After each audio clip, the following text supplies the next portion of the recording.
buenos días. El día de hoy tenemos el honor de que nos acompañe el doctor Ignacio Meléndez Hernández con su plática Historia de la cirugía vascular.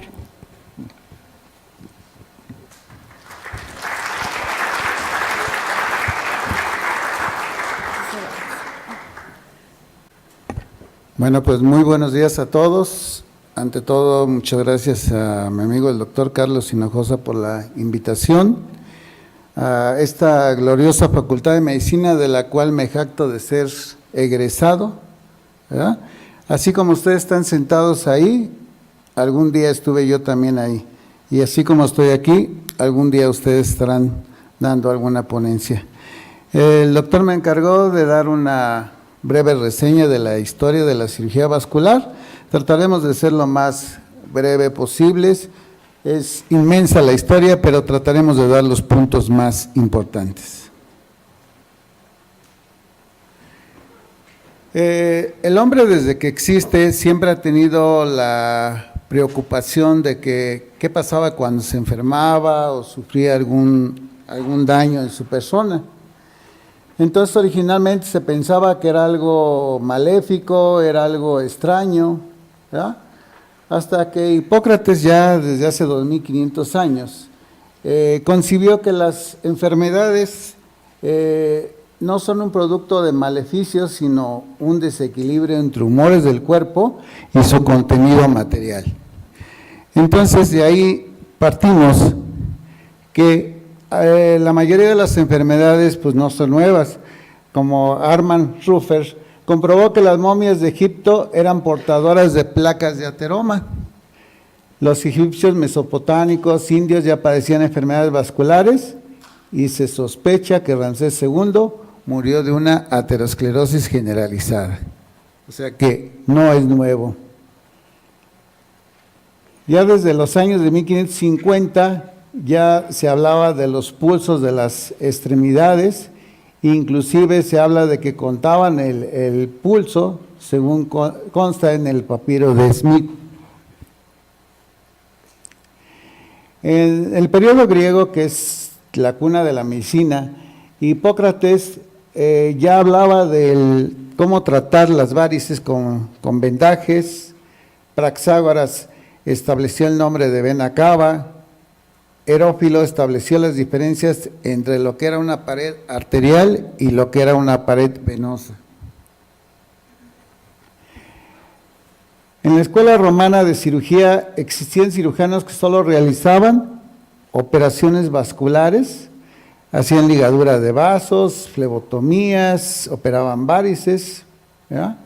Antíloco de Pérgamo es un cirujano muy famoso y aporta el conocimiento ya desde entonces de los aneurismas.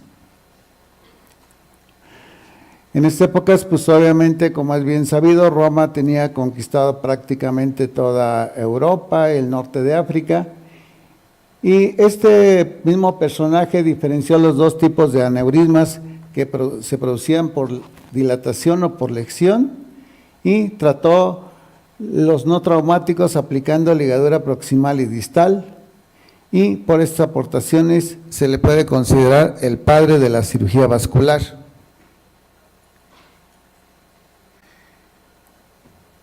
Abulcabis de Córdoba mencionó la coagulación de la sangre, la tromboflebitis, ligadura de las arterias, la de aneurismas y la compresión para conseguir la hemostasia.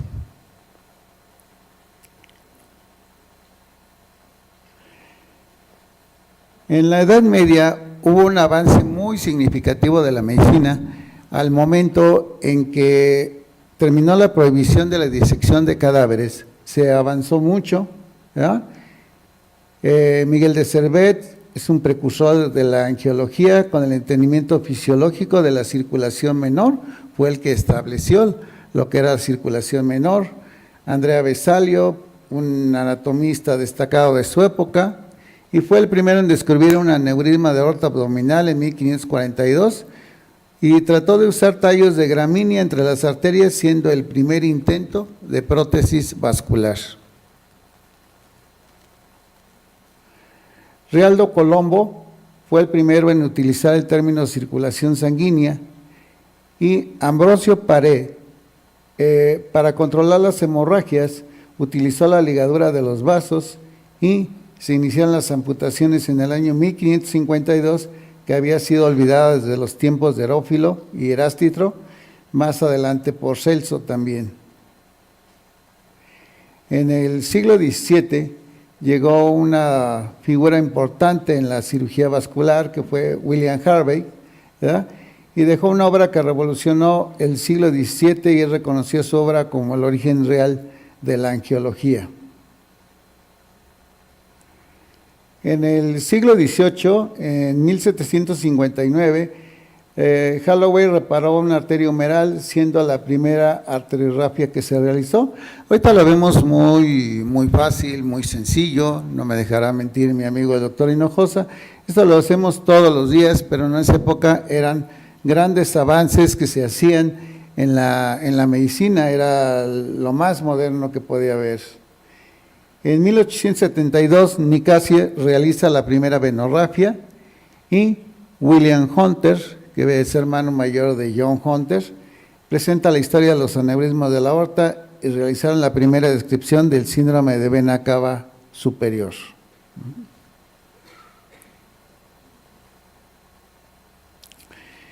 Ya más época moderna, en el siglo XIX, se comienzan a realizar intentos de heridas arteriales. Gluck en 1881 realiza la primera sutura, ¿verdad? Donde evitan penetrar la íntima, pero después Bursey en 1890, Murphy en el 97 y Doppler en el 99, estableció que la aguja y sedas finas, demostrando que la penetración de la íntima no llevaba a la trombosis. La primera anastomosis fue efectuada por Eck en 1879 y dio origen a las derivaciones portocavas. Alexis Carrel, otro personaje importante de la cirugía vascular, junto con Gutiérrez, son los pioneros de la edad moderna de la cirugía vascular en el mundo. Matas describió la endoaneurismografía como tratamiento de los aneurismas. Goyans fue el primero en usar un injerto venoso en la resección de un aneurisma popliteo. Todos estos personajes, cada uno poco a poco fue dando pues herramientas para la actualidad, ¿no?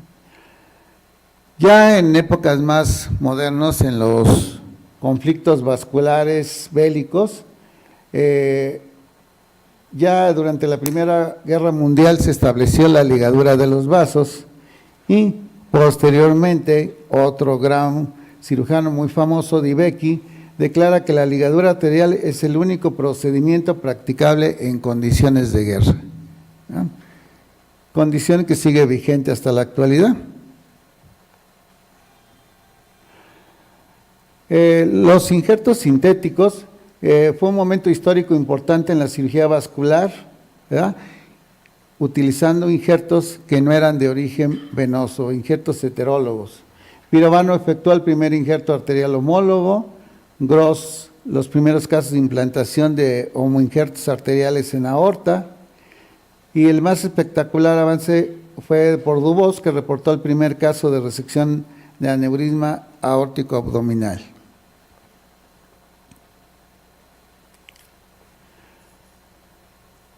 En 1950, Audot efectuó la primera recepción de la bifurcación aórtica trombosada, reemplazándola por un injerto inspirado, escrito por Lerich en 1923.